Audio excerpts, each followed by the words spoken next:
going. It's going. It says we're back. That's what it says. It says we are back. I hope we're back. I hope you're doing well. It's been a long time since we've been sitting over here. It feels like it's been a year, and it's only been 2 weeks. 2 weeks. 2 weeks. But we're here. Glad you are too. Thanks for being here. We were away last Wednesday because we were on our way. In fact, I don't know if you thought about this at all today, but last week at this time, we were in Nashville. Yeah. And we were eating a dinner. And I won't say where we went, but it was probably the least enthusiastic group of people at a restaurant we've probably ever seen. Would you say that? Yeah. Yeah, it was very interesting. So, yeah, that's where we were exactly 7 days ago. But now we're here, and it's even better. So thank you for being here. Glad you're here. We are going to be talking a little bit about Aquashella. We're not going to spend a ton of time there because I know a lot of you, after going 2 weeks, hopefully you've got some questions that you want to ask tonight. Someone asked a lot of drive much, Lumpy Dog.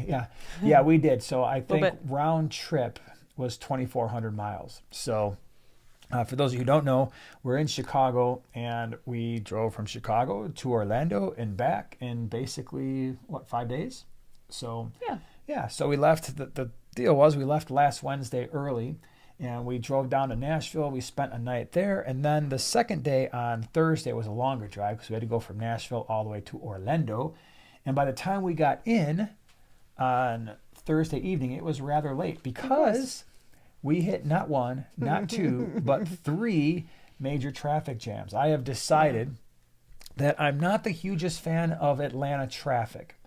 I'm sure the people in the state are wonderful, but Atlanta traffic is becoming my nemesis because I know all the times we've been through Atlanta, we're going to get stuck. But it wasn't as bad as Orlando traffic. Yes, amazingly enough. So then we get through the Atlanta traffic, and then later that night, because it's like, okay, that was still kind of early. You're like, all right, still got some energy. It's daytime. And then what was really bad is we got stuck on when we crossed over to Florida because I think a semi-truck must have caught on fire. At least that's what it looked like in the dark. Yeah. Because there's a big traffic jam. And then, of course, you get the I-4 traffic, right? So we had 3 traffic jams. So that was pretty cool. I would say that was great wrap up. Yeah, thanks. That was the wrap up. That was the way down. But before we get too far into that, just a few announcements. Announcement number 1 is, all right, so what did we do this week? This week in videos. Monday we had the redfish video, right? So we talked about, we're continuing our series on color, fish color, and so we did some redfish. It was funny, a lot of people asked about, why didn't you include red devil cichlids and umber tetras and parrot cichlids? And I was like, because we put them all in the orange category, because even though a lot of them have red in their name, or we kind of thought they were more orangey, and we were really trying to focus on fish that were red throughout most of their body. Even someone asked about the Pistogramma cockatoides triple red, and I was like, well, yeah, those definitely have some redness to them, but we really wanted like more reddish bodied fish for that one. So yeah, so that was the story there. How controversial. I know, right? Yeah, the red zebra too. Matthew does stuff. Yep, a red zebra is just orange. It is. I've had lots of them, and I had lots of them that were really bred to have a deep, deep orange, but they weren't red. So yeah, that was Monday, and then today on the Small Scape, your channel, you did a little recap, right? I did. I did my my competition scape. You did. I did try and record it while I was scaping, which is always a challenge for me, doing 2 things at once. And so I just brought you along to that scape. It was super fun, playing with a lot of cool plants. Taylor at Simply Betta's in the house. Girl, hey, you need to go to the next Aquashellas, the Dallas and the Chicago, because it wasn't quite the same without you being there. So make a plan. I know you're busy. I know you got a lot of stuff going on, but you heard it here first. Everybody tell Taylor she needs to be in Dallas and she needs to be in Chicago for the next 2 Aquashellas. You did that one. Tomorrow, Thursday, you've got a video coming out on your second channel. Fingers crossed. You still have some editing to do, is that what it I is? do. I do. Container Joy, that's your land plant channel. We'll have a members only video coming out, and we'll be down in the fish room.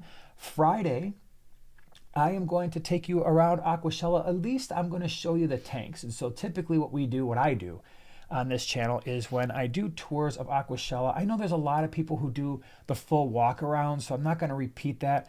I just want to focus on some of the tanks because there were some really good ones. If I can say one thing about Aquashella now, that is there are some landscaping. I'm still tired. Aquascaping competitions that happen that are absolutely fantastic. You were part of one of them, and you did some stuff at the Oaza. Yes, That's how we say it, Oaza booth. And then they had the big tank Aquascape for the first time ever, and there were some beautiful, fantastic tanks. So Friday, I'm going to show you those tanks and show you some of the other display tanks that were going on. Saturday, you've got a small scape video coming out that I'm sure will be magnificent. And so that's the story for the week in fish tank video, or fish videos and plant videos and all that. Before I forget, Sunday we will be at the Greater Chicago Cichlid Association swap. In fact, let me just type that in the chat here. We'll be there. The GCCA swap, gcca.net. You can find more information there. I just typed it in the chat. We'll be bringing a bunch of fish, so if you're in the area thinking about going, we just put up all the fish on our website that we're going to be bringing, available for pickup, so you can pre-order those, because if you don't, chances are when you get there, inevitably the fish you want, somebody will have bought it, and that's a very sad thing. So you might want to consider pre-order if you're going to the Greater Chicago Cichlid Association GCCA swap on Sunday. So I don't know if I said Saturday, Sunday, but it's Sunday.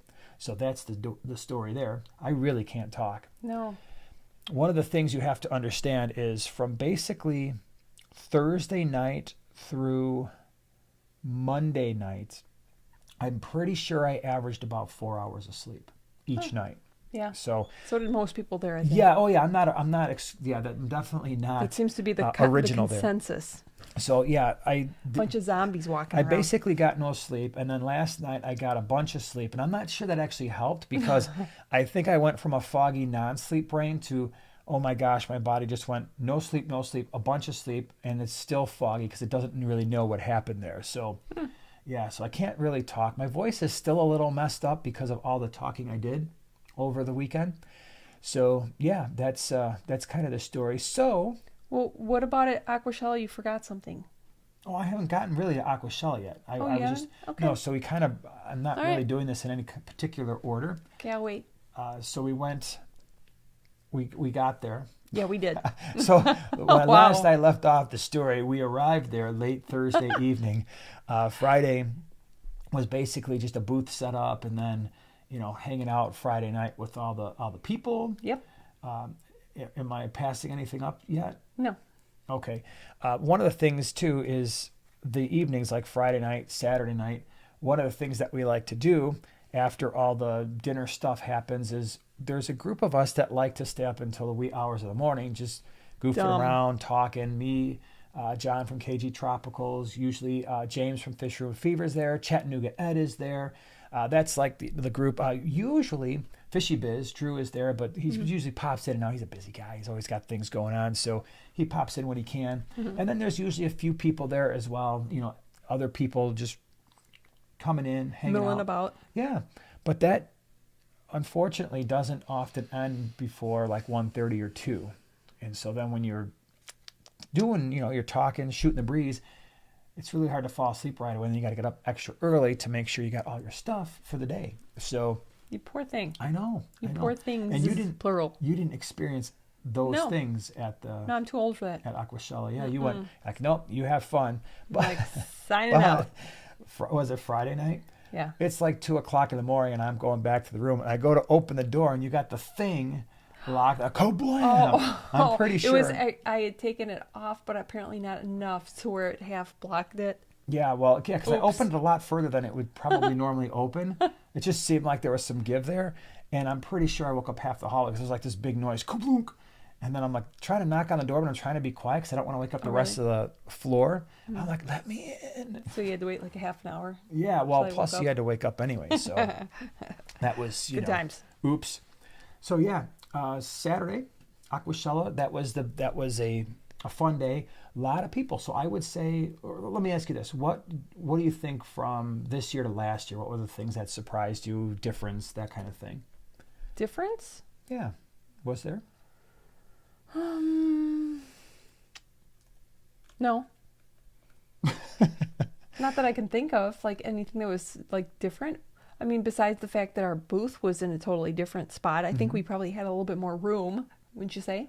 Yeah, it was a big booth. It was like 50 by 30 or something. It was pretty big. So that's kind of nice.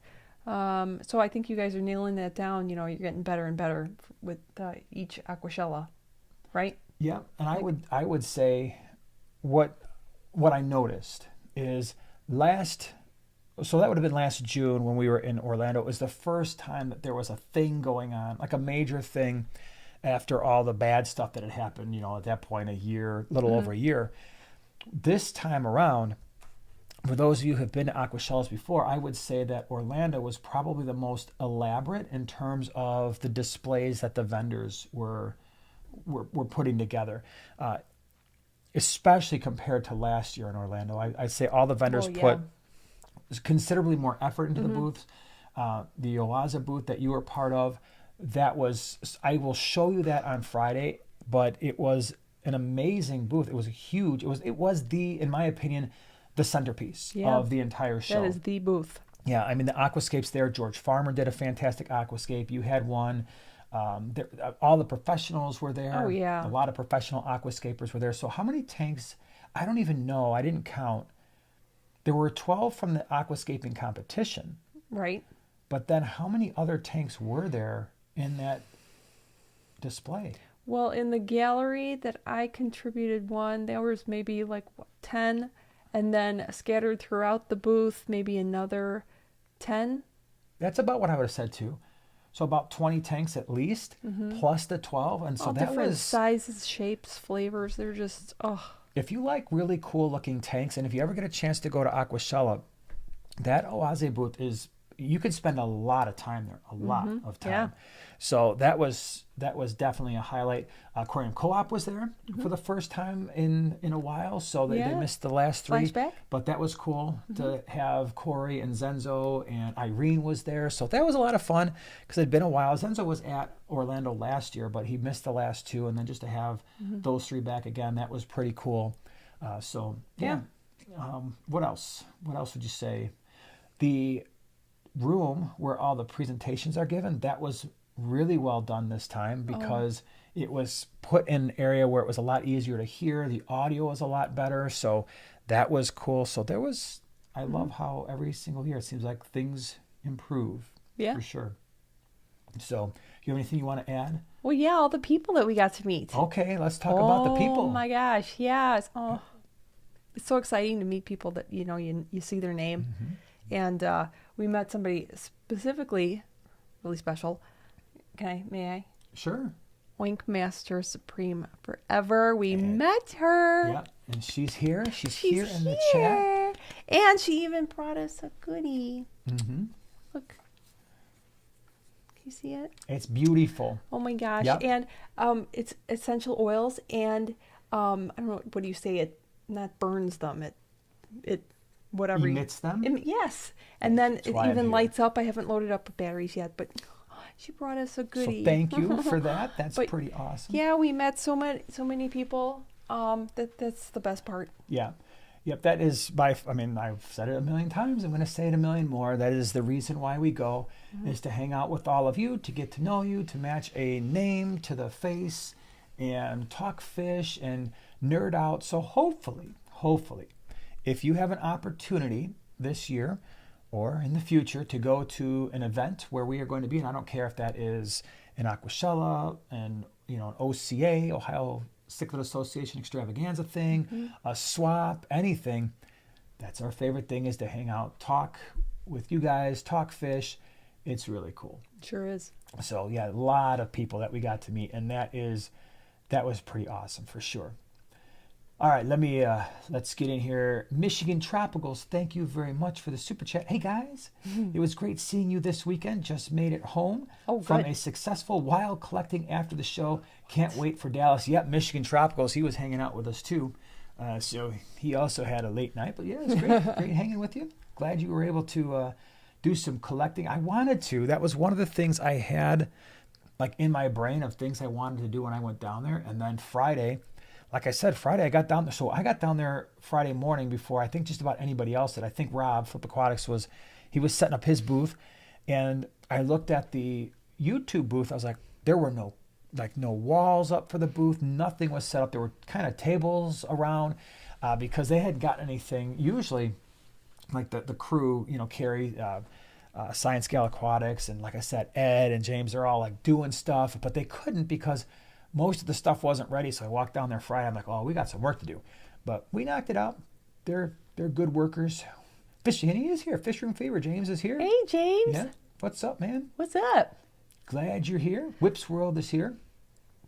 What if someone thinks he hears you say, don't go anywhere for a second, and then just stands there awkwardly for an uncomfortable amount of time before he realizes you said nothing of the sort? He always looks like that.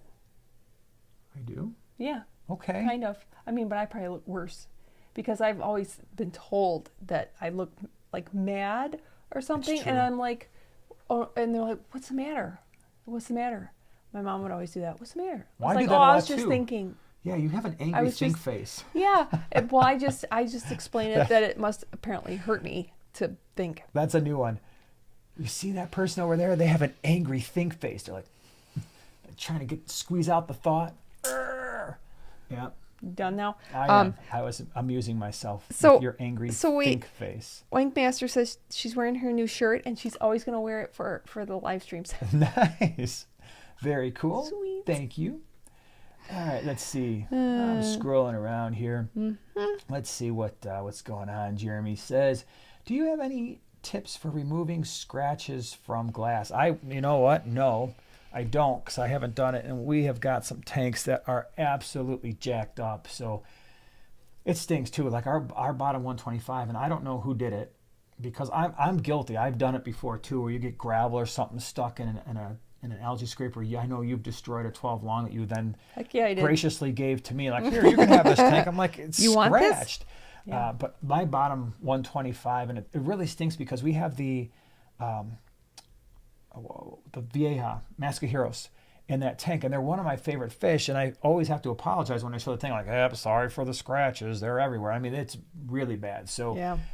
I really don't know. I'm not a glassomatician, so I'm not sure how to get rid of those things. I don't know if that could be buffed out or something, but y'all are glass experts and you've got some ways to get that stuff fixed. Let us know, because I've got some tanks that are pretty bad. And we've got Killer Kitty 08 in the house. Of course, nice to see you. Oinkmaster is here. Yeah. And then Dave from Iowa and Wendy. We got them all. Wendy is here. A lot of cool kids in the house. So Wendy says, Jason, you sound fine, but you both look a little tired. Yeah, there's... If you only knew. Yeah. Yeah. We need about 26 to 30 hours a day, I think. Sleep? That would be great. No, just like hours in the day. Oh, I thought you meant 26 to 30 hours a day of sleep, because I could go for that right now. That would be great. Like maybe a whole 24 hours. Maybe some of you can relate. I was at the gym today, and it's going to be an interesting workout when you sit down on a bench. It was shoulder press, and it kind of leans back a little bit. And I sat down, all of a sudden I got really tired. And I was just like, uh-oh. I could probably fall asleep right here, right now. So that'll ruin a workout. So hopefully tomorrow will be a better day. Fish Fan 20-gallon long member for 9 months. Wow. That's cool. Congratulations on 5 years. Yeah, I guess that was another thing that happened. And yes. You kept reminding me, like everybody kept reminding us about, it was a 5-year thing this weekend. That would have been Saturday then, or Sunday? I don't remember. Don't ask me to do math and come up with days and dates and stuff. It was this weekend. And I didn't even think about it. It just totally, it was not something I even registered in my brain. Way to blow it. Oops. So, oh well. Whips World has been a member for 5 months. That's cool. Thank you. Can you flip the 125 around? Is the backside any better? 5 months. I love it. Actually, that's a really good idea. Yes, we could, except it's a 125. It's on the lower stand. I'd have to break. I'd have to drain it all out, break most of it down, flip it around, scrape the black paint off the back, repaint the front, which is now the back. So, yeah, I suppose I could. But let's face it, it's like 3 giant scratches, and I'm like, yeah, it's an eyesore, but I don't know if I really have it in me to do all that work. But if I ever needed to, yeah, definitely, it could be done with a little bit of work and some of that. Carrie Pitt, Zenzo did a scratch removal video a couple years ago. So did King of DIY Joey. That's cool. So I'll probably have to take a look at either one of those. So and get some inspiration. I thought one of them was on acrylic though, and I could be wrong. I don't remember if it was glass or acrylic. I know acrylic's a little bit easier because you can buff some of that stuff out. Glass might be a little bit different. So yeah, I'll have to check it out, man. Killer Kitty, wait, did you do Dallas last year too? At Shannon. Or a different location? I am sure they are so sweet, real, and live streams. Yeah, I can't remember. What did Shannon do? She was Chicago, right? No. No, I get them all mixed up. I'm sorry. You know what? He doesn't even know which ones he sees me at. Hey. And by the way, I'm at all of them. You are? Except for Dallas, the first one. I was not there. Wait, that was the only one you missed? I felt like you missed more than that. See what I mean? So, all right, but we have to. Shannon and Ryan. They're from Dallas. They're around Dallas. All these things start to blend. I know I meet people. I can't remember the cities anymore. And to be fair, we don't get to actually spend a ton of time together at these events. Oh no, I always joke that, well, see you in a few days. Yeah, right before we get there. You had a busy schedule, right? I mean, you were on 2 live streams, at least partially. Yeah, the one I was on for like 2 minutes. No, but I did jump on with, I was on a live stream with Mike, Aquapros, and Tanner, Serpa Design. So it did kind of spiral. I felt like their mother after a while. They had like inside jokes going and stuff like that, but they're really funny. Yeah. And then Kasha. Or was that the one that I was only on for a few minutes? But anyways, yeah, live streams and then a couple scapes that I had to like work on. And then man in the booth. Yeah. And then I had coffee. The talk on Sunday, which if you came out to that, thank you so much. I missed it. You missed it. And then I had the live stream. So yeah, it's one of those things where you would think we'd be hanging out together like, oh honey, this is just so much fun. Isn't this great? Let's go over here. Let's hold hands everywhere. And it's like, it literally is, okay, no. You're around and we kind of see each other, but it's really crazy busy. Sometimes I mistake you for John. Only once. I glanced over it and I almost said, and then I had to laugh and John's like, what? I was like, never mind. Out of the corner of my eye, I thought you were Jason. He's like, I get it all the time. Yep, it's the mistake. I only got called Lisa once. Well, and I only had one person start. So often they don't just call me John. What they do is they start talking to me and telling me about a video I did that I never did. And I realize it about 3 minutes in. Yeah. I'm like, oh, hey, nice to meet you. Oh, yeah, man, you helped me out so much. I watched your video on blah, blah, blah, blah, blah. And I'm like, did I do it? I mean, with 600 or 700 videos out, I'm like, did I do a video on it? And they keep going. I'm like, gosh, I really don't remember that. It's not ringing a bell. But I could have. And then it hits me. I'm like, it's John. They think I'm John. Yeah. And so then I just have to kind of go, all right, well, yeah, thanks, appreciate it. Because I didn't want to, tell them, you're talking to the wrong person. So, yeah, it happens. It's crazy. Fish Fan 20 gallon long, thank you so much for the super chat. I appreciate it. Glad you had a good time. Hope my small contribution helped. It sure did. My Aquascape turned out well. Problem. Cool. White fuzz on wood. What can I do to get rid of it? How long should I wait until I add fish? It's been 2 weeks. Okay. You want to handle the wood? Yeah. Okay. That's natural. So assumably you're probably using manzanita. That's usually the worst one with that. It's just a fungus that'll clear up on its own. I like to use a toothbrush, just kind of brush it and kind of try and clean it up that way. But the fish, whoever you put in there, they'll wind up picking it off. I would say within a couple weeks, it's usually gone. Yeah, and so water changes and stuff, especially water changes, you can get that toothbrush out and clean it up that way. And generally speaking, it's not dangerous to anything. It's unsightly for sure, and it just seems to keep growing. And sometimes people have never experienced it before, like, is this going to end? Is it going to spread all over everything? No, it grows to a certain degree, and then it eventually dies off. If you add fish, a lot of them will start to pick it off, or it just falls off to the ground. What can I do to get rid of it? Yeah, so that's what we do. How long should I wait until I add fish? It's been 2 weeks. Well, it depends on how you set up the tank. So it's aquascaped, and let's see here. If it's planted, you've probably got less time to wait. So you're still going to deal with the whole cycling thing. Now, if you added some Fritzzyme 7 or some Fritz Turbo Start or something with beneficial bacteria, usually for us, we don't wait. We can add small numbers of fish slowly over time. And so what I mean by that is, let's say it's a 20-gallon long. Get it? It's a 20-gallon long. And I've got a planted tank. I might add some Fritzzyme 7. And depending on what I want to put in that tank, maybe I start out with half a dozen neon tetra-sized fish. Or I start out with 3 or 4 coolie loaches. Or maybe a Betta is going to be the central figure in that tank. So I add a Betta and a mystery snail or 2.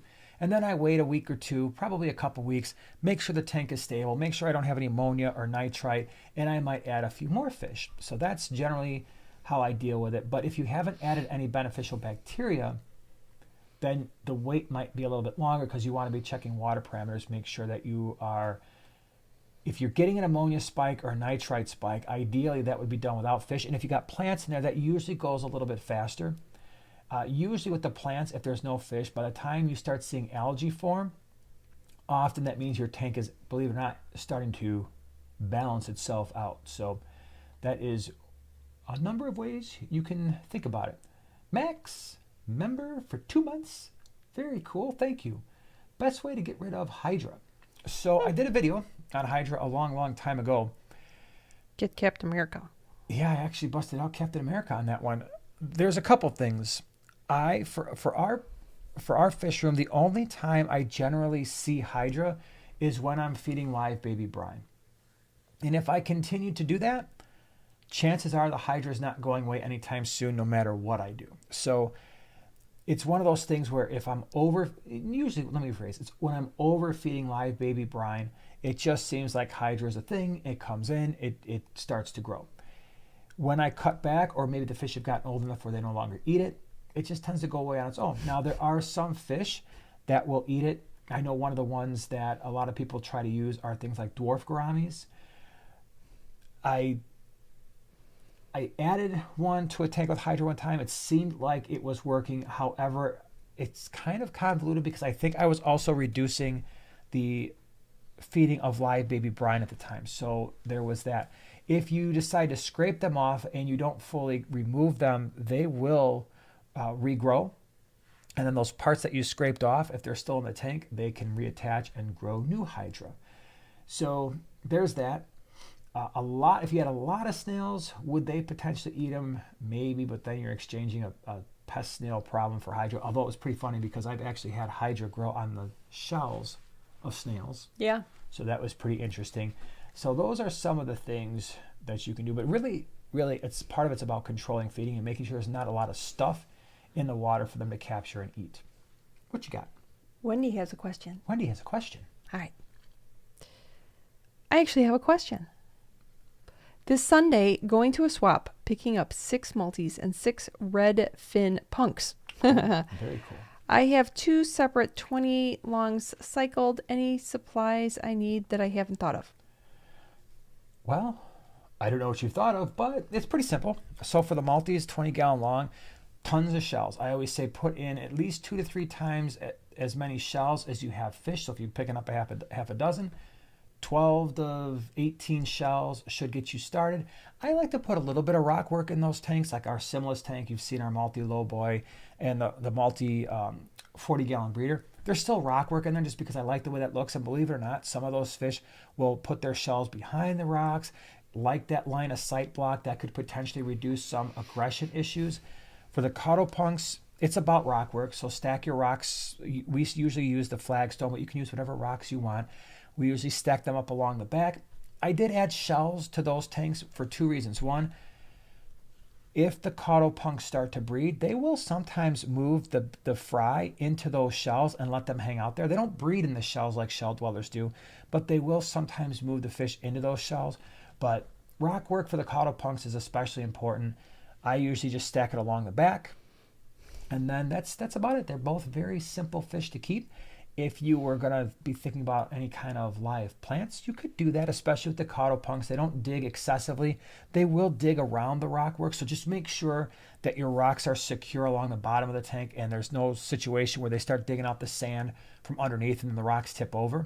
But you could certainly, I think we've had Crips and Jungle Val in our caudopunk tanks with no problem. The multis like to dig a lot more, so if I were adding plants to that, I would probably try to glue it to some type of rock work, like maybe a Nubius or something. So that's how I would roll with it. David wants to know, is Aquashella as big as it sounds? Yes. Yeah, it's big. Takes up like a convention center. I think this Orlando one, is the Orlando one the biggest, you think? Yeah. It seemed like this time around it was. Yeah. But it's hard to judge because, let's face it, we already established that sometimes the different shows all run together in my brain. And it's the same thing when I'm talking to like other creators, part of the YouTube booth planning committee thing, and I'll say something about, yeah, I remember Chicago, we did this. Like, that wasn't Chicago, that was Dallas. I'm like, yeah, remember Dallas then when we did this? Like, oh yeah, we remember. So yeah, it's they're pretty big. It's definitely, you could spend some time walking around there. And I think for the VIP members who do the VIP passes, they go there 2 times in a day, or two times in a weekend. It's worth it. Mm-hmm. Sophia, thank you very much for the super chat. Appreciate it. No question, just a super chat. This thing is stuck on me. Oh, there we go. Yep. Hold on, now it's all messed up because it got stuck and then it went way down to the bottom, as it always does. And this is how we wind up missing things, because this crazy thing. Mm-hmm. Keith, thank you for the super chat. Great meeting you both in Orlando. How many Harley dealerships between Orlando and Chicago? We didn't even mention that. 5. So we stopped at 5. Mm-hmm. So one of the things that we like to do, because we're weird, if you didn't already know that, I mean, we keep 80 fish tanks in our house. So that should have been a clue. When we like something, we usually really like it. Yeah, there's no halfway. I mean, I've been that way my whole life. There's no halfway for me. It's either I'm totally into it or I'm basically totally not even thinking about it. Mm-hmm. So there's bumper sticker like that, and I really got that bumper sticker. I'm like, yes. Yeah, you understand it? I did. So anyway, yeah, so Keith, to answer your question, we stopped at 5. Well, we stopped at 4 on the way down, but we only had to stop at 1 on the way home because it was such a long drive all the way. Because it's a real bummer. On the way back on Sunday, it's one of those things where we don't leave the convention center until it closes, which is 5? Well, I don't think we got out there until 6. Yeah. And then it's like, okay, well, how far do we want to drive before we have to stop so that I'm not, because keep in mind, we're also extremely tired by that point. Mm-hmm. And we made the mistake last year in Orlando. The hotel I booked was close to Atlanta, and I'm pretty sure I was seeing like pink elephants on the road, and I'm not even sure I was awake half the time. So I'm like, we're not going to make that mistake again. So we wound up stopping on Sunday night just south of Macon, Georgia, which is cool because it wasn't too bad, because I think we got in maybe around, well, we still got in around midnight from what I can remember. Wasn't it pretty late? Yeah, because we had to call it. It was earlier, but it was midnight. You're right. Yeah, because when we did the Atlanta thing, it was like close to 2 a.m. So we cut it back, and so it was midnight. That was really bad. So anyway, the point is, on the way home, unfortunately, we could only stop at one Harley dealer because we were really pushing for time. Because by the time we got home Monday night, it was also very late. Yeah. But yeah, we like to do that. We just like to stop, get a shirt, get the little, they have these little poker chips with the location on them. We collect them because we're weird, and it's cool.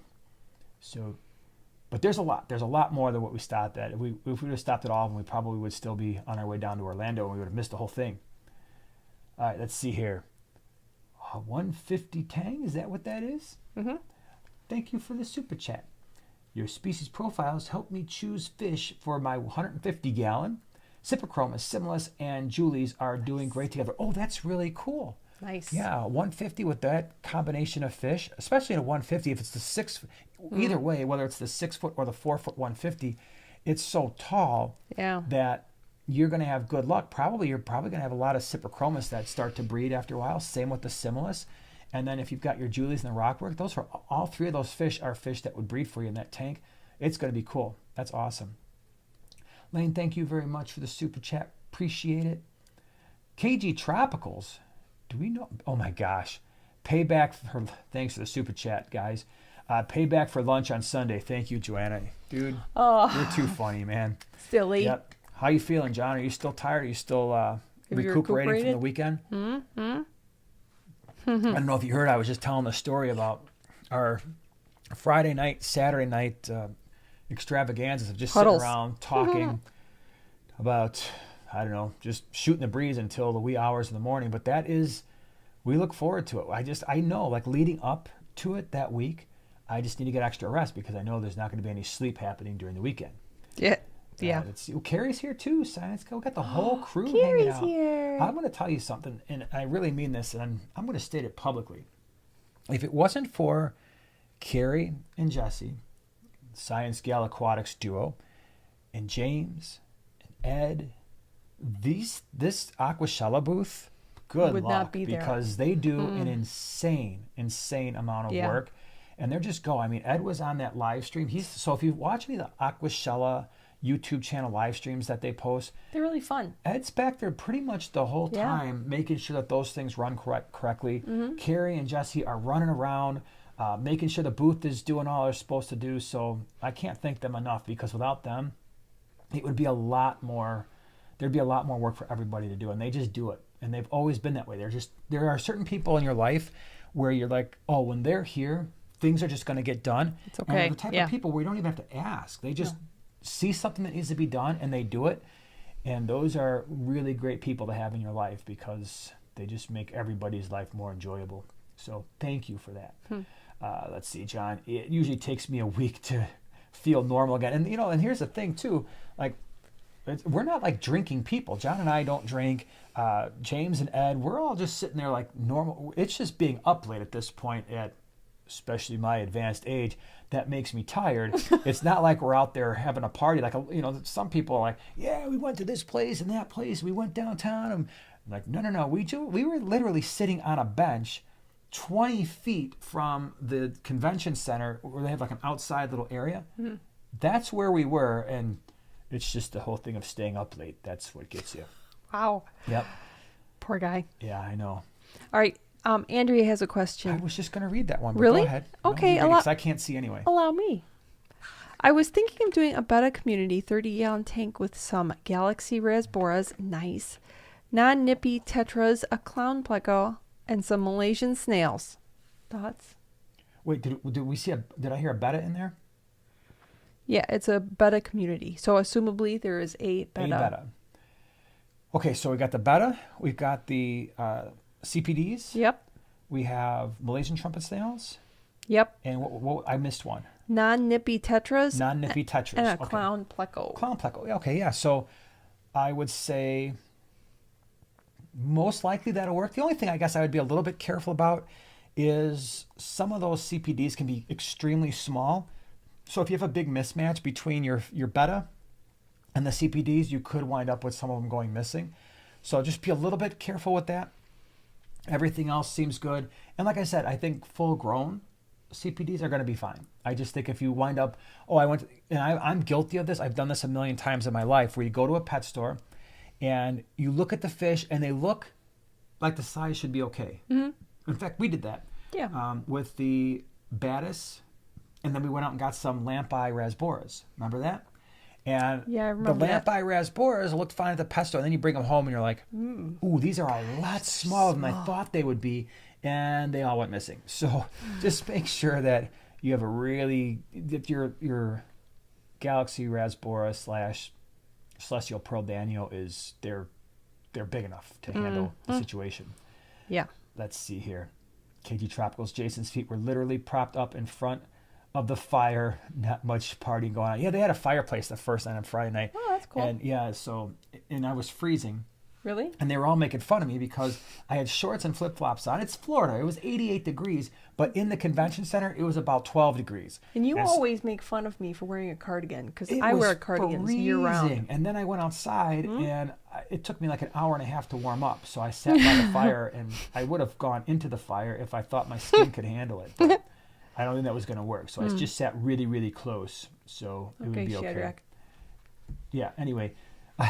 Raymond. Welcome to Primetime Partner. Welcome. Glad you're here. Primer, timer, primate. Before I forget, by the way, you will love this. Well, I mean, you kind of heard about it, but all of you will love this. Some of you have made me aware that the members button does not appear on mobile. No. I went to YouTube. I told them there was a problem. We went back and forth. I think I went back and forth with representatives from YouTube for probably close to a week. I sent them all the evidence I had, screenshots after screenshots, all kinds of stuff. In the end, they basically told me too bad. It's not going to work. And I'm like, that's the solution. They first of all, they kept telling me that it was fine. And after about 5 or 6 days of me showing them it's not fine, the answer was, well, yeah, I guess it's not fine. We're sorry. It just doesn't always work. So for those of you who are interested in becoming members, there's really only 2 viable ways to do it. One is I usually post the link at the top of the chat. And 2 is if you're on desktop, the join button shows up. But if you're on mobile, to the best of my knowledge, it does not appear. So that's the story there. It was a fun week trying to get that solved and then wind up just right back to the place I started. It was very frustrating. All right. Enough of that. Okay. Ready? I don't know. All right. Rianne, what fish do you recommend as tank mates for an electric blue ram in a 20L long planted tank? Well, that's a cool tank. So electric blue rams are really pretty too. Sure. In a 20 long, heavily planted, you've got a lot of options. So part of it depends on your water parameters, but I'm going to assume since your electric blue ram is doing well, that your water parameters are pretty close, pH is pretty close to neutral, and that you don't have the hardest water on the face of the earth. It's probably about average. So if that were the case, I think that opens you up to pretty much all of the neon types. So your standards, possibly your cardinal tetras, your black neons, gold tetras, green neons are all good. So you could do a school of those, like 8 to 10 easily. Most of your medium-sized rasboras, so your pork chop rasboras, brilliant green rasboras. What else? I would stay away from the really small ones. Like I wouldn't do like the Miras, the Chilies, those types. Those are too small. What else could we do? Ember tetras are really pretty. Green kubatai rasboras are really pretty. Again, everything I'm mentioning, these are schooling fish, and you could probably get away with somewhere around 15 to 18 in total. And as long as you don't go below 6 on any one of those, you're probably in pretty good shape. So maybe I might do 8 of one and 8 of another. Mm-hmm. Your bottom dwellers, you've got your, in a 20 long, you've got your cory cats. So like your panda cories, your Julie cories, you could do 4 to 6 of those. And maybe a clown pleco, or with the ram, maybe a clown pleco would be good. I was going to say mystery snail, but I don't trust the rams all the time around snails. Yeah, so something like that might be pretty interesting. For sure. All right, let me see here. Hold on, this thing is sticking on me, everybody. And you know what that means? It's going to give me the big old skip, and that's just what it did. And this is how I miss important things. All right, wait. Deanna has a question for me, Smallscape. All right, so she's currently got Anubias Nana Petite, Barterite, Gold Coin, Hostifolia, Coffifolia, and Congensis. What am I missing that I should add to my collection? Frizeri. You need Frizeri because it's got kind of more of like an elongated, kind of almost roughly leaf, and the roots are really pretty. I like them for the roots. What else? I didn't hear the question. I'm not a plant you person. You wouldn't even know. Okay, I'm thinking like out loud though. Oh, good. I'm going to think, and then I'm going to throw them out if I think of some more. But you've got a nice collection. Yeah. So while you're thinking, I'm going to answer this one. Leo209 Aquatics, thank you for the super chat. So getting my Pygmy cories tomorrow, have a QT tank, but I haven't had fish in it, but still some waste in it. Just change the water and add beneficial bacteria or what? Yeah, I mean, part of it depends on the size of the QT quarantine tank and how many Pygmy cories you're going to be adding. So let's say you're adding a half a dozen to a 10 gallon. Haven't had fish in it, but still some waste. So I'm assuming that maybe it was a tank that you've used before. I would certainly add the Fritzheim 7 or Fritz Turbo Start or something with, like you said, beneficial bacteria. A cycled sponge filter goes a really, really long way. So that's why we always have, cycled sponge filters ready to go. Or if you're using a hang-on back filter, putting in cycled media will certainly alleviate the problems. Because obviously the issue is if you've got a dozen or 2 dozen Pygmy cory cats in, let's say, a 10 gallon, just adding the beneficial bacteria might not do it. Right? So you really want to have cycled media in there if possible. And even sometimes, let's just say you had, I've got a sponge filter, but it's new. And the only thing I have is filter media from a hang-on back filter or canister filter.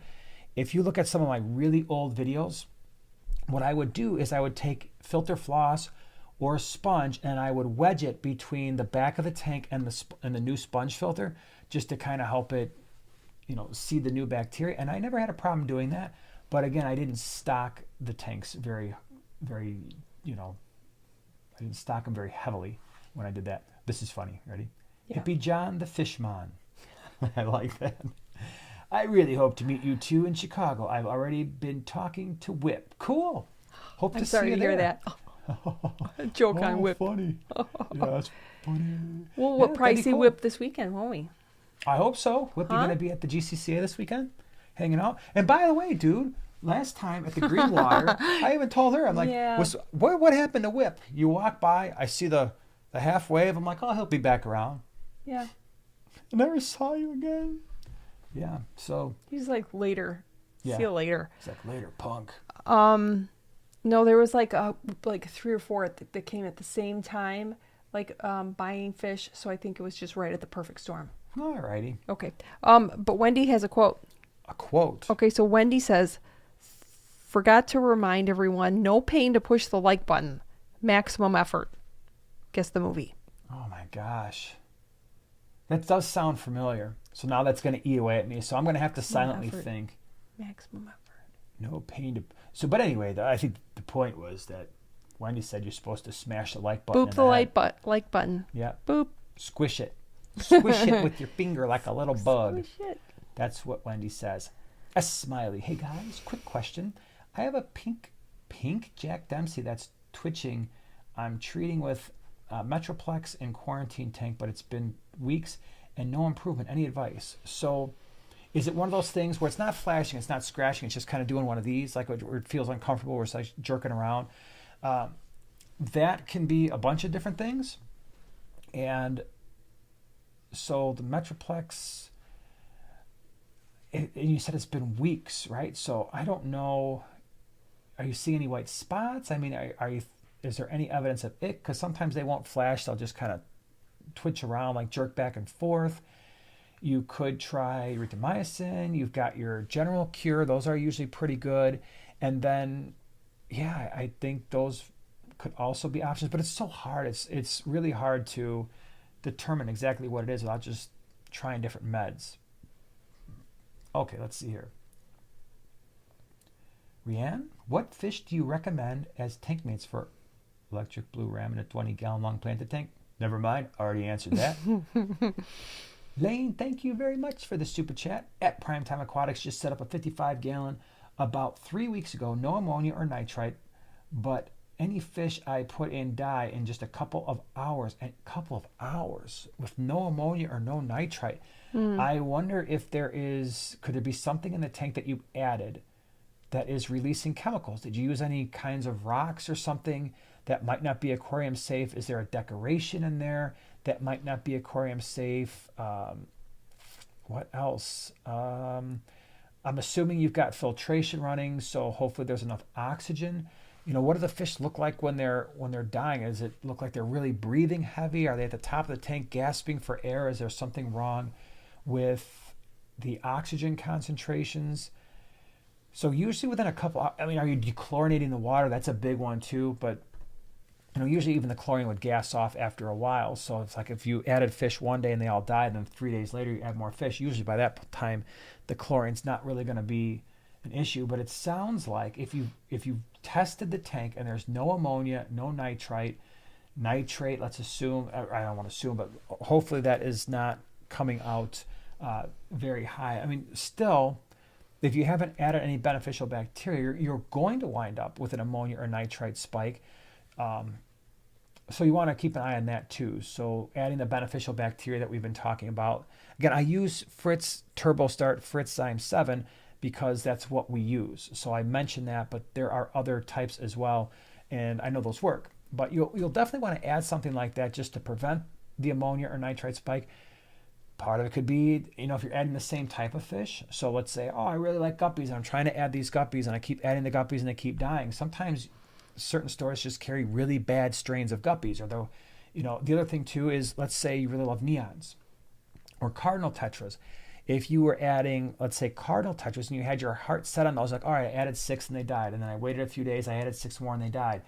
Well, sometimes, something like a cardinal tetra, that would happen to us as well because our water is too hard and our pH is too high, and cardinal tetras just don't do well in our water.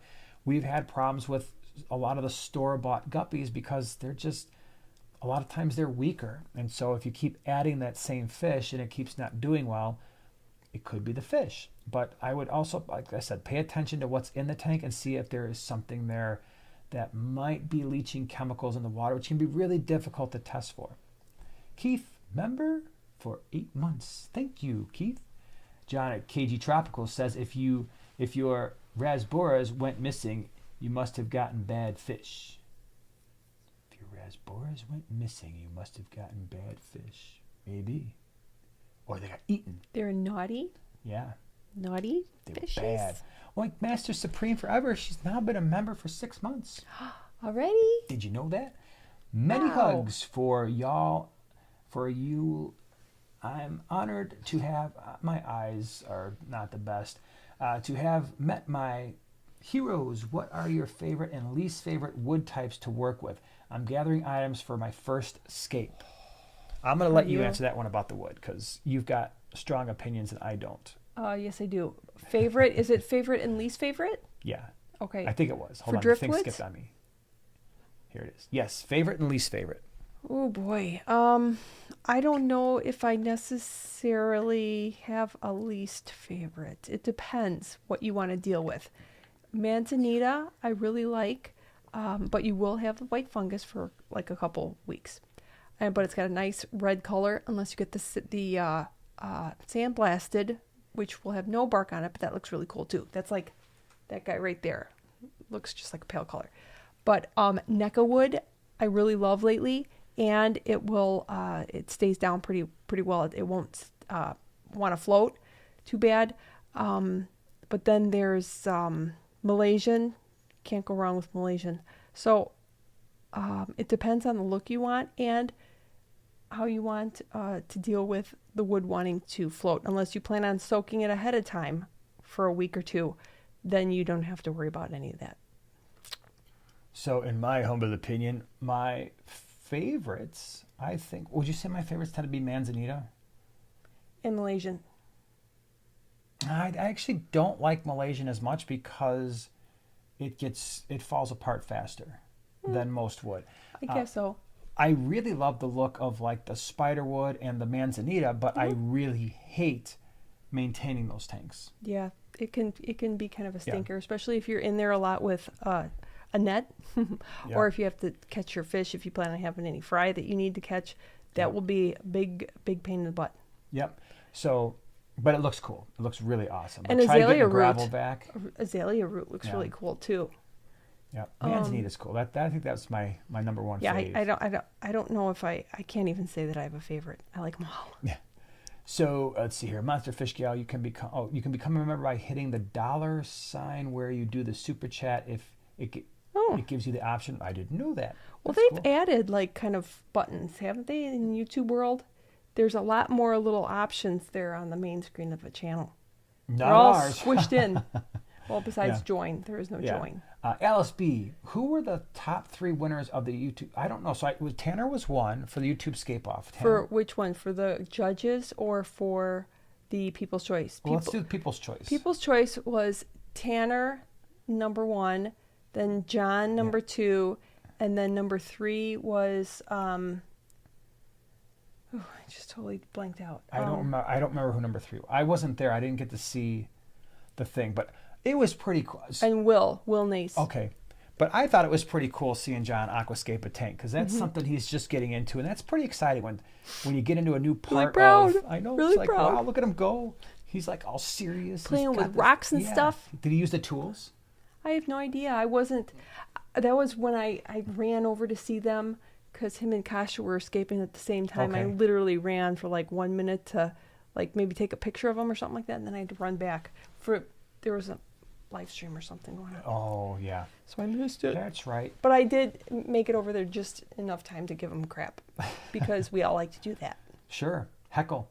I was saying that this week, and I really think there should be more heckling going on in the scapes. Oh, You yeah. know, like, what did you do Mind that for? games. Oh, no. What? Oh, my gosh. You get like a big audience. Did that. You know, I don't think the scapers experience enough stress. Like, what do you guys get, an hour? Yeah, we get an hour. How cool would it be if you got a group of people around and you put like stadium seating in there, and you were just treated like a football game? Like, oh my gosh, did you see what they did with that rock? Look over there. You could like, Joanna, look over there. Look what they did. They put that rock in the perfect spot. Home team and away team. Yeah. Oh my gosh. Like one person's got like driftwood, like a driftwood hat. The other person's got like a Anubias necklace or something. That would be me. Yep. Yeah. It would be That would pretty be cool. I amazing. think they should step it up. Wow. If anybody's listening who's in charge of the aquascapes, I think there should be some more crowd participation. We need some more negativity. For sure. Well, I don't know about negativity, just more pressure. More fun. Yeah. Meadow CS, 10-gallon platy mollies, room for Betta. How many fish can it fit? 10-gallon platy mollies, room for Betta. So in a 10-gallon, I personally don't put mollies in a 10 because they get a little rambunctious as they grow. Platies, when I did the platy species profile, in that video I said I preferred a 20 for them because they're so crazy active, but a 10 if you've got a male and like 2 or 3 females, it can work. I don't think I would mix the Betta and the mollies in a 10 because, like I said, those mollies can be a little bit assertive, and so can a Betta. Maybe the platies with a Betta, but even that can be a little bit hit or miss. Just depends on the personality of the Betta and how rambunctious your male platy is. Let's see. Raymond says, got my multi-shell dwellers, so cool. Rearranged tank. The such good decorations, and my primetime shirt makes me look good. Nice. I'm glad. Sweet. Glad you got the multis. That's cool. All right, hold on. This thing is going to freeze on me in about 2 seconds because I'm going to scroll down and then it's going to jump way forward. I understand what you're doing. Did it do it? Yeah, it did. Fish Tank Barn is here. Fish Tank. Hey, and I heard, Mike, you're going to be at the GCCA thing because I think you're interested in, because after GCCA, I think this month is the Chicago Library Society Rare Fish. Is that this week, Mike? No. Or was that last time with the rare fish auction for the Chicago Library? I thought that was like the 13th or something. No, they match them up. The meetings and the GCCA swaps. The Chicago Library Society meetings are right after the swap. That's what I thought. But I thought I heard that you were going to be coming on down, but maybe I'm wrong. Maybe there are different days. I don't know. Tony Punch, welcome to becoming a primetime partner, primate, primetimer. Glad you're here. And Mike from Fish Tank Barn has been a member for 9 months. Looking forward. So he answered the question. Looking forward to the GCCA swap this weekend. All right. You answered it. Woohoo! Just needed to scroll down one more comment. Cool. Looking forward to you hanging out. That'll be fun. Let's see here. Whip Swirl says, check out Metal CS's question. I think I did. Did I? Is that the one I answered? If not, just say it again, and we'll hopefully maybe try to find it. Oh, wait. What? Metal CS says, I see the join button on mobile. Oh, that's cool, because Really? if that's the case, then argued with YouTube people, and they're like, it's there. I'm like, no, it's not. And then I had like 50 people check it, and they were all like, it's not there. So maybe there's just some kind of crazy thing happening. Metal CS, I don't want to seem rude by reposting the same question. Is that allowed? Sure, it's allowed. Yeah, as long as it's not some kind of crazy spamming thing. Just, if I didn't answer it, put it on down below, and we'll get to it, hopefully. As long as this thing doesn't skip all over the place on me, like it sometimes does. One Master Supreme Forever, do you want to try a female Betta sorority? Jason and Joanna can. I'd like to do a female Betta sorority. I know you've talked about it, but it would have to be a big tank. So if I did it, I would want it probably in at least a 55, more like a 75, and then it's just a matter of what fish do I move out. And right now, that would mean the female Betta sorority would have to compete with a planted 75 that's full of 2.5 to 3 inch Geophagus Dicrosauster, which are finally starting to show color. That ain't gonna happen. Right below that, my other 75's got those 6 albino hecali. There isn't a fish in the fish room that's going to be able to remove those. And then the other 2 75s I have my Mbuna community tank, which I really like. But the bottom 75 under that is a tank that needs some work. So we've got Ruby in there, which is our female Midas cichlid, and she's the only reason why I haven't adjusted that tank, because the other fish in there are basically just mixed peacocks, like dragon blood, OB. But yeah, I'm gonna have to figure that out, because moving her around is gonna be problematic, I think. Because if I put her in the 125 next door, there's a Therops in there, and I don't think they're going to get along, and I don't want to risk it. So my little girl. My woman's intuition is telling me don't put Ruby out into another tank, because she's going to cause problems. And right now she's very happy. She is where she's good at. Girl. So that's the only reason why. Because there's other things I want to do too. I mean, there are a lot of things that I really want to do that I haven't been able to, because I haven't been able to move the fish around. One is I really want to do a goldfish tank. Right, not necessarily like the super fancy goldfish where they're just sitting at the bottom because they've gotten so crazy, and bulbous, but like some comet goldfish perhaps. Yeah. That would be pretty cool, in like a 125. I've been really wanting to do a massive live bearer tank. That would be cool. And then what was the other one I wanted to do? Green neon tank. No, that's not what I wanted to do. You've already got a massive 20-gallon long green neon tank. It's not massive at all.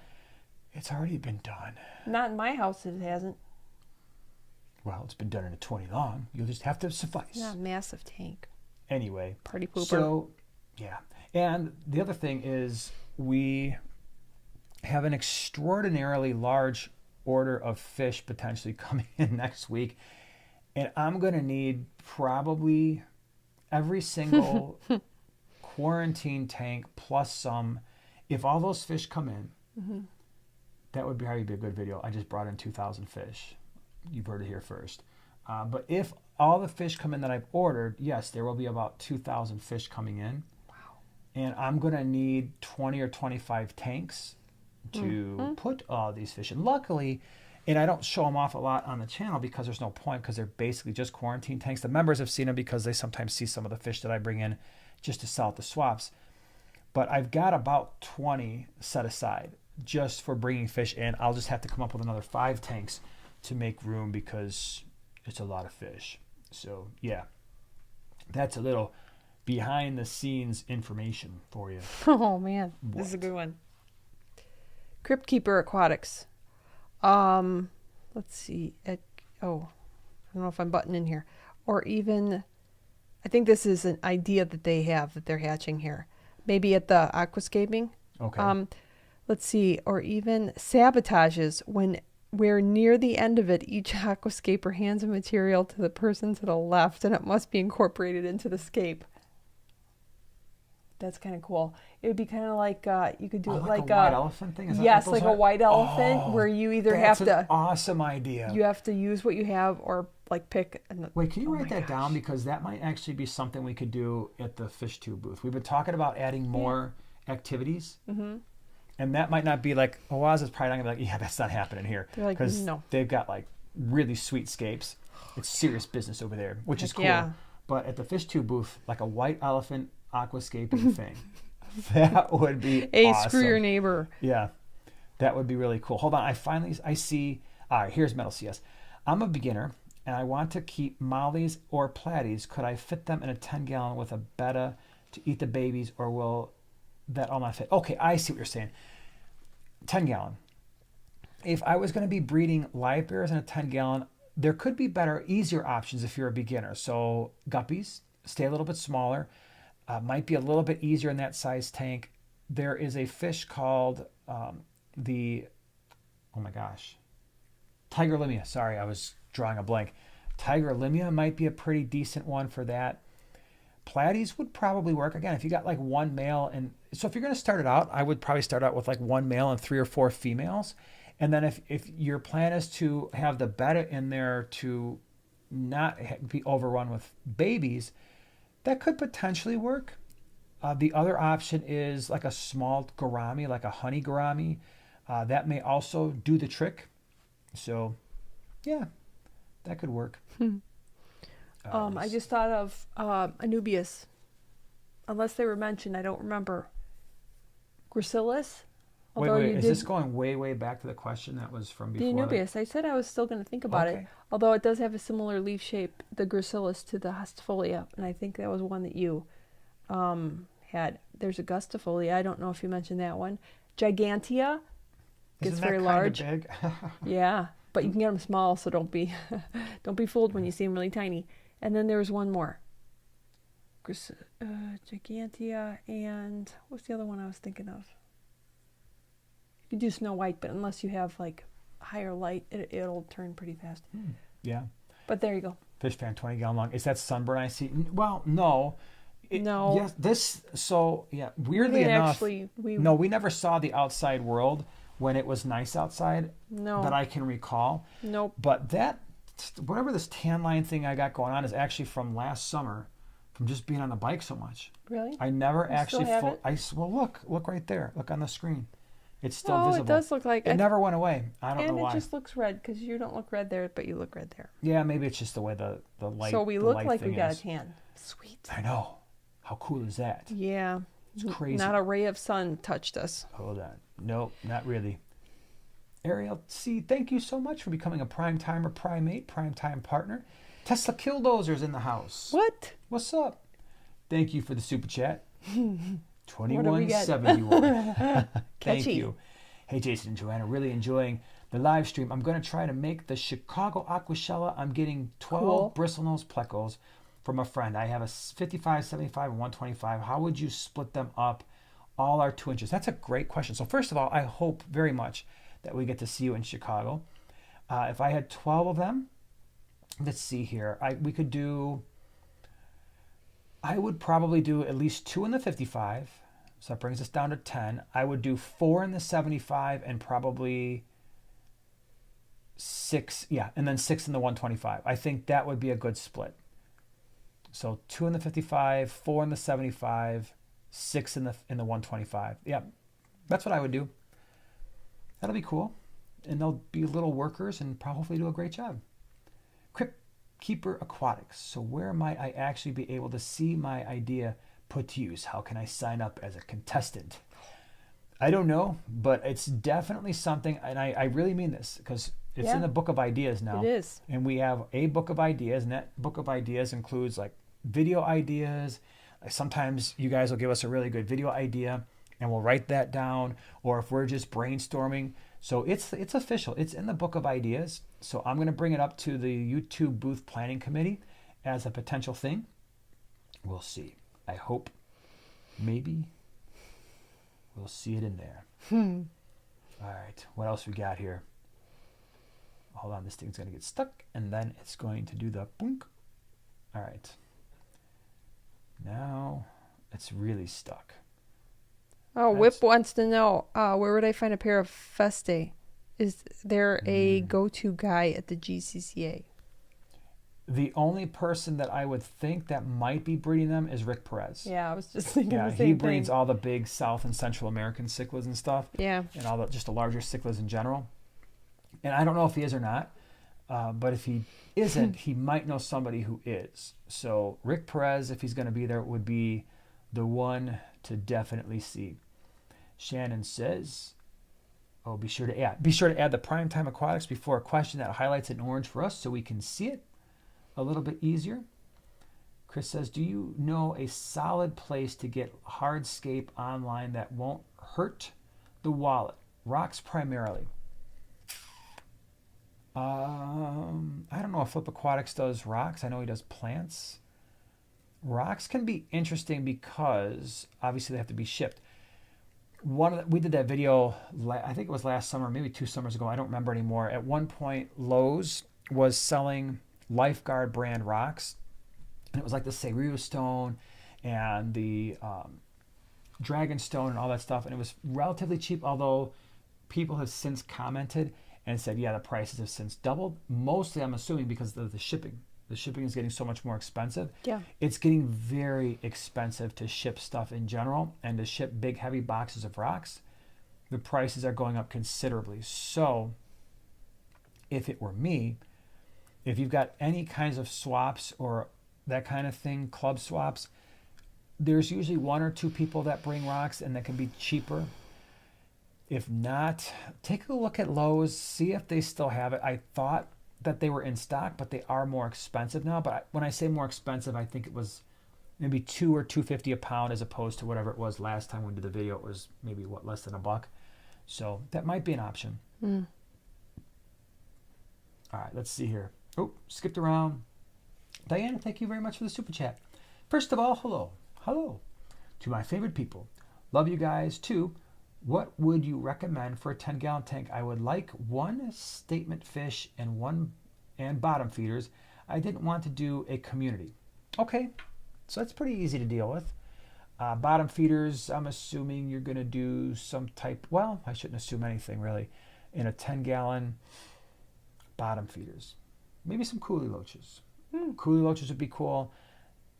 Something to consider would be pygmy cory cats. Yeah, and that's what I was going to say. Yeah, and they don't generally just stay at the bottom, which is kind of like a double awesome whammy because they're cute and goofy. Yeah, they stay fairly small. So that would be an option. Cory cats sometimes get a little bit big based on the number of fish you have to keep. So if you're going to keep 4 to 6 cory cats in a 10, sometimes with full grown that can appear a little bit cramped. That's why I like the pygmy cories in a 10 gallon. So you could easily do 6 to 8 of them. And then your statement fish in a 10. Well, you got your bettas. Yep. That combination would work well. And believe me, there are some bettas that will absolutely make an incredible statement.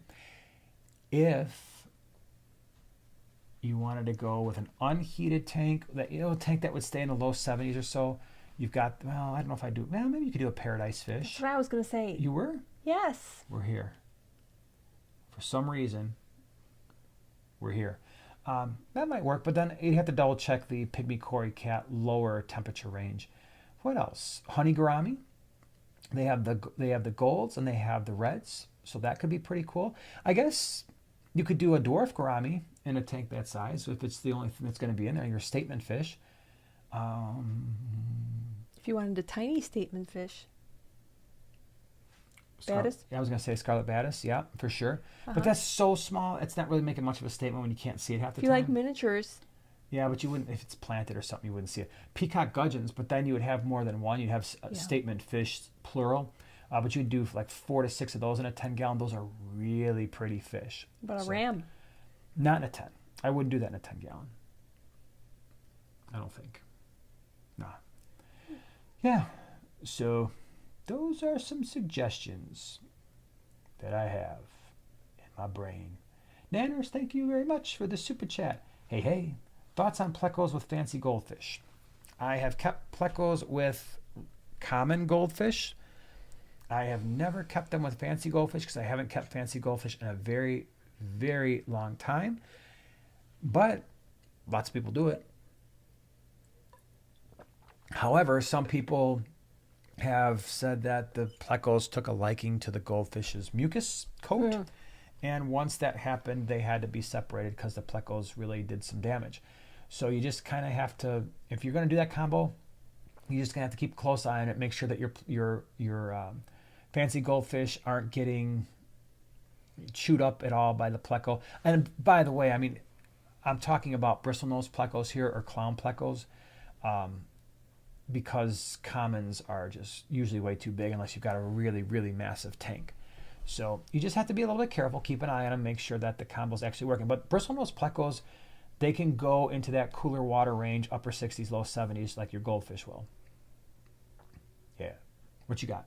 You got something? I was still thinking. I was still thinking of another statement fish. You just zoning out over there? I was, because I don't know if there's one that I was thinking, but I think I was thinking of a sparkling Grammy, and that's another small one. But for some reason, I thought that there's like another fish that I'm thinking that I'm going to think of later and be like, what about? And I don't know. Yeah, there's a bunch more. That was just the things that were popping into my brain at the moment. That's just my strange look that I got going. So I think I'm just going to stop thinking about it. Was that your resting mean face? Did she have a resting mean face? Because I didn't get to see. Did I? Maybe some of them sound like, that lady's mean. She looks really angry about something. She's so angry. No, she's just thinking. Why is she such a mean person? Betta Lover says, any tips on how to raise rice fish eggs? Want to get some to put in a 300-gallon pond with cherry shrimps and plants. Well, we have rice fish, and generally speaking, the eggs, I still kick myself. I still can't believe one time I called them, a live bear. Yeah. So the rice fish, what they do is when they breed, the eggs are connected to the underside of the fish. You can actually see them. It's pretty cool. And there's really not much to do. They swim around with them like that, and then they hatch, and then you've got little baby rice fish. So that's generally how that happens. So you just get, if you got a 300-gallon pond, that's by the way, that's a really fun selection with some cherry shrimp and some plants. Just get like, I don't know, 10 or 12 of them. Let them do their thing over the pond season. You'll have more. As long as you've got some hornwort and a lot of plants, you will most likely have more. We have to figure out what we're going to do in our pond this year. Because last year it was the white clouds. We got a decent amount. Although, curiously, we put in a pair of bristlenose that I was hoping were going to breed in there. And they did, because we found a couple of fry, but the adults were gone. Yeah, so weird. Go figure. So weird. We wound up, basically exchanged 2 adults for 2 fry. Maybe they just shrunk. Oh my gosh. We had the first shrinking fish. The older they get, the smaller they are. And now they're gone. They shrunk into nothing. Wasn't that a movie? The Incredible Shrinking Mom or whatever? Honey, I Shrunk the Kids? No. Wasn't that a movie? That movie scared me as a kid. Like, it really stressed me out. I think it was called The Incredible Shrinking Mom. Please, somebody who's seen that movie, you need to confirm so she doesn't give me a hard time the rest of the night. It was a movie back in like the 70s or maybe early 80s. And as a little kid, it scared me because it was just really stressful. Everything scared me. The Wizard of Oz scared me. I still don't like that one. Yeah. Oh, Incredible Shrinking Woman. Okay, thank you. But she kept getting smaller and smaller. It was really stressful. You do know that was the reason that the Incredible Shrinking Mom, that just didn't fit with the rest. It was the Incredible Shrinking Woman. With Lily Tomlin, yes. All right, thank you. That's right. And Whip, oh my if Whip confirms it, it actually happened. Thanks, so Whip. David came up with it. Whip confirmed it. Steel Waves was like, yep, all right. So I am not crazy. That's right. Thank you. I appreciate that. Now I have to go watch that movie. Was it as bad as I remember? Like, I guess it wasn't scary, but it just was. I highly doubt it was really scary. Disturbing for me as a little child. I was really worried about it. It was probably right around the time of like all the Steve Martin movies, like The Jerk and stuff. Right? About Metal, yes. Just the regular Incredibles movie stressed me as a kid. I bet. Oh, with Elastigirl? Yeah, with her long arms. It was a little stressful. Yep. All right, let's see. Mr. Fish. I have a nearite snail that will not leave its shell and eat algae. It used to when I first bought it, and now it won't. My water parameters are perfect, by the way. It could be. I don't know how old it was when you got it, but they don't live a super, super long time. So, you start getting 2, 3, 4 years. And I know people have had them longer, but usually at 2, 3, 4 years or so, they're getting pretty close to expiring. I hope that's not the case, but if your water parameters are fine. The other thing, too, is just make sure there's no fish that are picking at it, no fish that are scaring it. And sometimes maybe they'll be more active at night. So if it's one of those things where it's not coming out, but then the next day it's in a different spot, not as much to worry about because it means it's probably doing more of its stuff at night. Steel waves. When she was in the garbage disposal, it was horrifying. Thank you. All right, so I had a reason to be upset. Okay. Yeah. I'm sorry. Yeah, and then wishful, and then at the end she starts getting bigger. Oh. Yeah. That It's can just go horribly wrong. All wrong, man. It's all wrong. Everybody say goodnight to Wendy and Farallon. Night-night. Hope you have a wonderful evening of sleep. All right, let me see here. Tom says, would you recommend rusty cichlid for a beginner into the African cichlid hobby? Absolutely. I mean, as long as you're not like a brand new fish keeper. But if you're just like, oh, I want to get into cichlids, rusty cichlids are cool. Absolutely. That's a really great Mbuna cichlid. Probably one of the more docile as far as Mbuna go. The trick is just getting enough to fill the space. So I would say if you've got at least a 40-gallon breeder, you're in good shape. I don't know if I would go anything less than that unless you had like a 33 long or something that's a 4-foot tank. But 40 breeder or a 4-foot tank, in a 40 breeder, I wouldn't hesitate to put 6 to 8 at least. And ideally you have like a couple males and then, 6, 7 females somewhere in there. That can be pretty cool.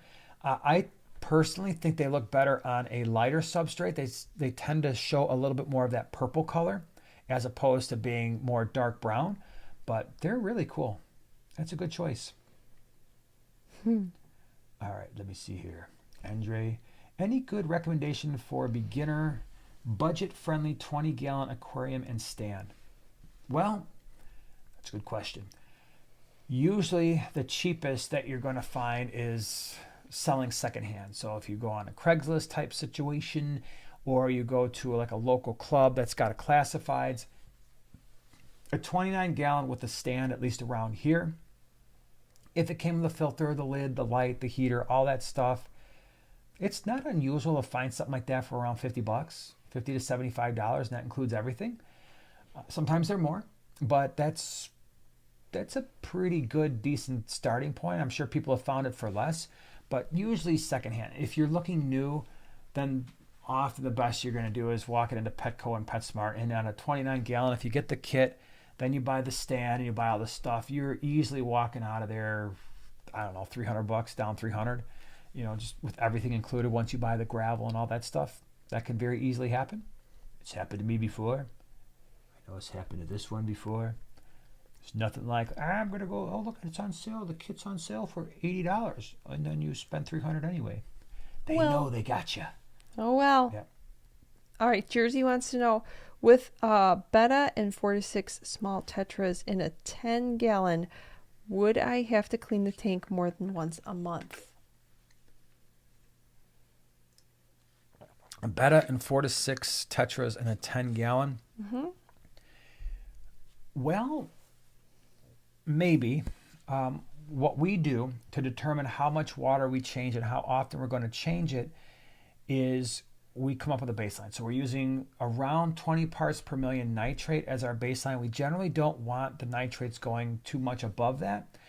And so what we're trying to dial in is, okay, what percentage of water do I have to change and how often to maintain that 20 parts per million or less? If it's a planted tank, you can go a little bit higher. Obviously, plants are going to help keep the nitrates down.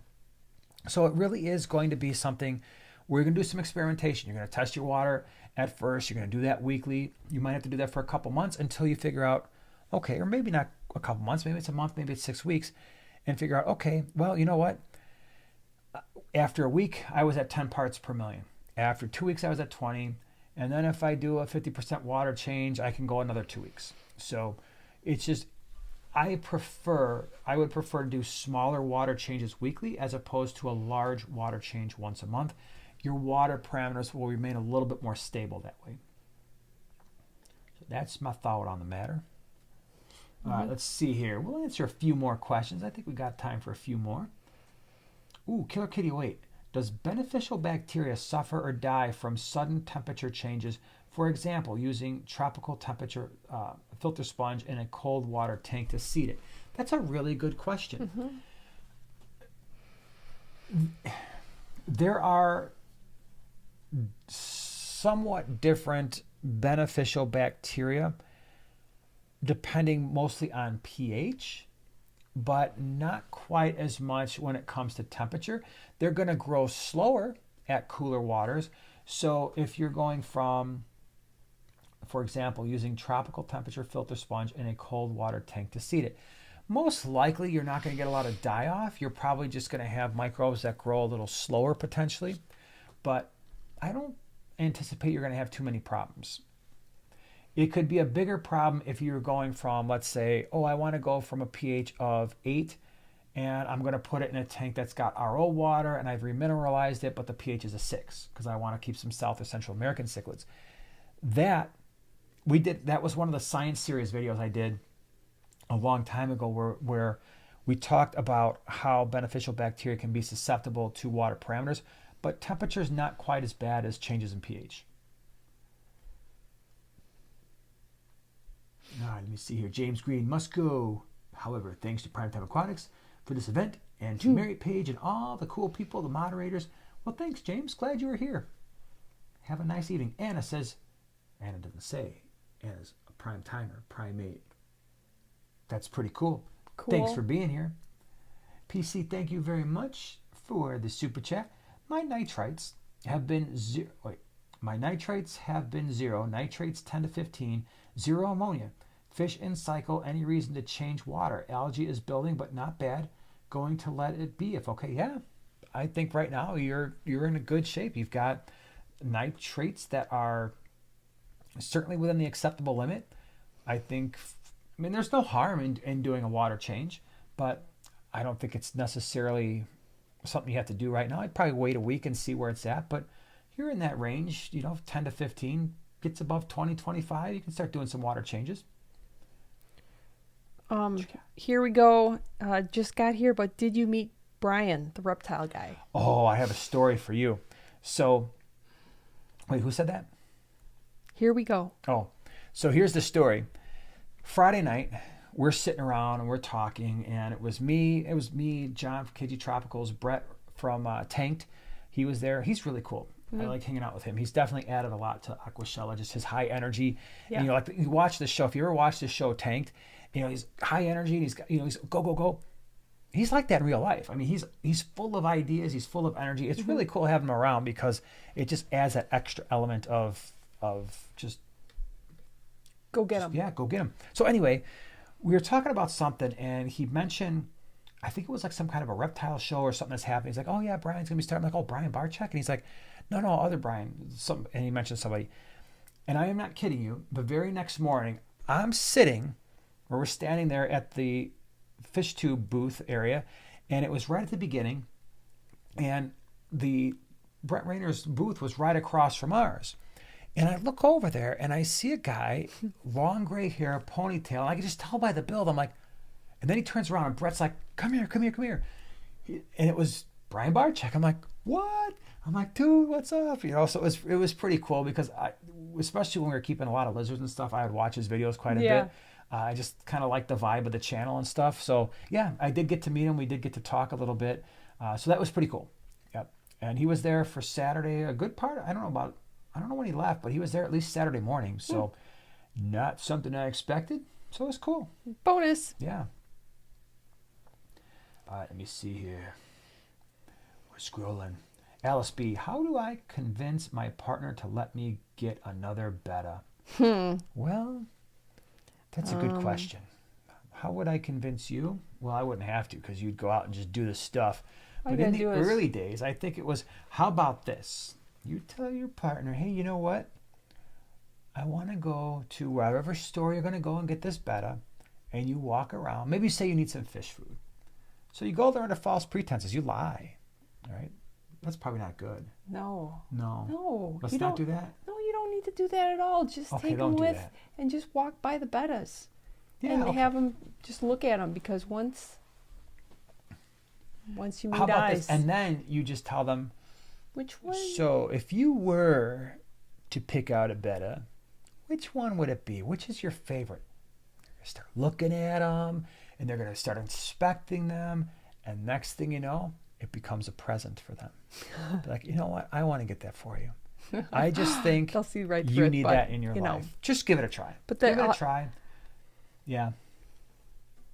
Don't go there under false pretenses. Don't listen to me. That would be bad. Or if they like to garden in any way, shape, or form, pull up some aquascapes in like Pinterest or something. There you go. Get them that way. No, I would just go straight to the store. Her 209. Are there any good alternatives to Gemco linear piston air pumps? I don't know. I only use the Gemco ones because they're really, really good. And I've been using them for a very long time, and not once have they ever even blipped on me. They've never done anything even remotely resembling like, I'm an air pump and I'm going to die out soon. I mean, the air pressure that I have now is every bit as good as the first day I plugged it in. And the way I look at it, if you're thinking about a linear piston pump, you've got a lot of tanks. I am not taking it. That is the one thing I will gladly spend. So I don't know what the prices are these days, but I think when I bought my LPH 60, it was probably, I really don't remember. Let's just say it was $250. And let's say I could get one that pumped out the same amount of air for 150. For $100, it is not worth it to me. I would rather just have the one that I know is going to run and not have to worry about that thing. If it goes down, we got a big problem. Now, we personally don't, because I've got my old, what was that, like an LPH 45. We're in a bind. I could hook that up, turn off some of the tanks that have dual sponge filters going, and still be able to run the entire fish room until I could get a replacement, whatever I need, whether that's a part or a new pump. But if it ever went down, oh my gosh, think about what a nightmare that would be. So I generally wouldn't chance it, but I also don't know, like, if there's another pump out there that's like, oh, this quality is every bit as good or even better. I don't know if that exists, but I know the Gemco pumps are amazing. So that's why I stick with them. Not sponsored or anything like that. And plus, they're super friendly. I mean, they probably have, in my brain, top 3 customer service that I've ever experienced in my life. Every time I call them, the lady answers. I don't know her name. I forgot. But she's like the sweetest person on the face of the earth. She's really nice. And plus, when I originally set up the fish room and I had to set up that pump, they took a lot of time. I told them exactly how many tanks I had. They were asking me detailed questions. Okay, what sizes, how deep, what's the distance from the pump that you are thinking that this is going to be. And they did a really good job of making sure that I had a pump that was going to fit my needs. So that's nice. Yeah, those are all the reasons why I love them. Okay, let me see here. Delta Charlie has been a member for 11 months. That's cool. Thank you. Advice. Take your sew to the store and show them, significant other. I'm like, sew? What's a sew? And show them the Oscar you want. Go home with the Betta. Now that is some interesting advice. Sure. Or just like, or what happens if you show them the Oscar, like, oh my gosh, that fish is so cute. Because, they're tiny. They got the big eyes. They look like little baby fish. Like, yeah. And, we really love this fish. Okay, next thing you know, you're walking out of there with like a 75-gallon, an Oscar, knowing you got to upgrade it later on. Try to pick an ugly fish. How about that? Like, are there any, like, find the ugliest fish there. Be like, I really like these. I'm like, I don't know. Those are pretty gnarly looking. Like, maybe I dare you to find something better looking. Yeah, and they'll walk over to better looking.